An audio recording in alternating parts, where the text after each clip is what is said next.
Hi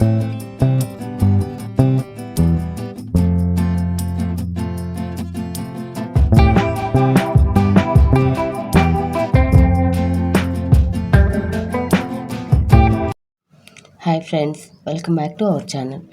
ఈ వీడియోలో మేము మా ఇంట్లో ఉగాది పండుగ ఎలా చేసుకున్నామో చూపిస్తాను.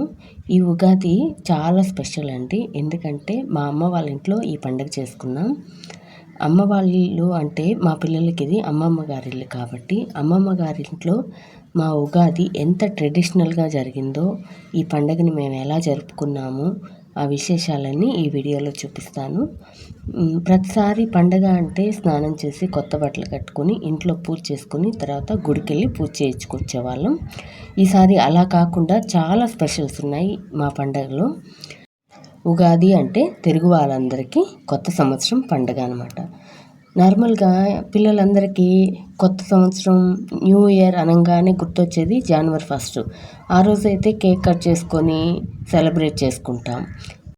మన తెలుగు వాళ్ళ నూతన సంవత్సరం అయిన ఉగాది ప్రత్యేకత అంటే ఏమిటి, ఇప్పటి తరానికి అంటే పిల్లలకి తెలియజెప్పడం చాలా అవసరం అండి. అందుకోసం ఈ ఉగాది పండగ రోజున పూజ కానీ, ఉగాది పచ్చడి కానీ, ఉగాది పచ్చడి తింటే వచ్చే ఆరోగ్య ప్రయోజనాలు, ఉగాది సంబరాల్లో ఉండే సంతోషాలు, ఇవన్నీ పిల్లలకి అర్థమయ్యేలా చెప్పడానికి ఈసారి పండగని నేను మా పిల్లలతో చేపించాను.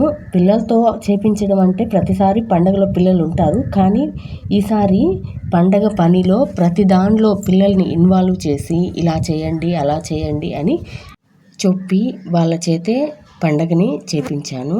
ఉగాది పచ్చడికి ఏమేం కావాలి, అవి ఎలా తయారు చేసుకోవాలి, ఉగాది పచ్చడి తింటే వచ్చే ఆరోగ్య ప్రయోజనాలు ఏంటి, ఇవన్నీ పిల్లలకి నేర్పించాను.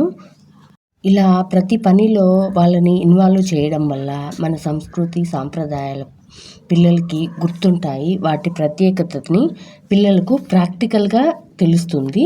అందుకని ఈసారి పండగలో వాళ్ళని ఇన్వాల్వ్ చేశాను.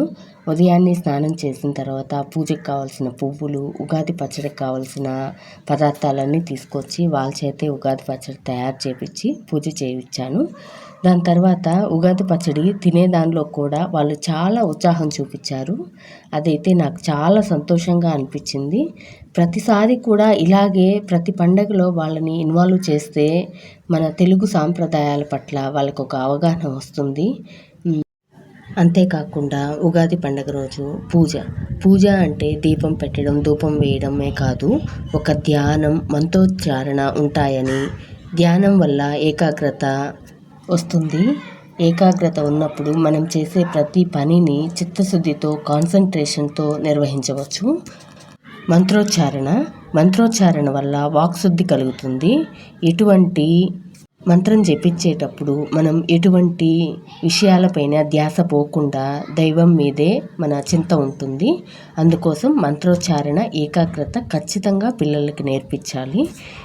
ఇట్లాంటి విషయాలు నేర్పించడం వల్ల మన తెలుగు సాంప్రదాయాల పట్ల వాళ్ళకి ప్రాక్టికల్గా అనుభవానికి వచ్చి వాటి ఇంపార్టెన్స్ ఎంతో అనేది తెలుస్తుంది. ఇక్కడ ఉగాది పచ్చడి గురించి వాళ్ళకి చెప్పడం వల్ల వాళ్ళు ఎంతో ఉత్సాహంగా ఉగాది పచ్చడిని అందరూ నాకు కావాలి అని తిన్నారు.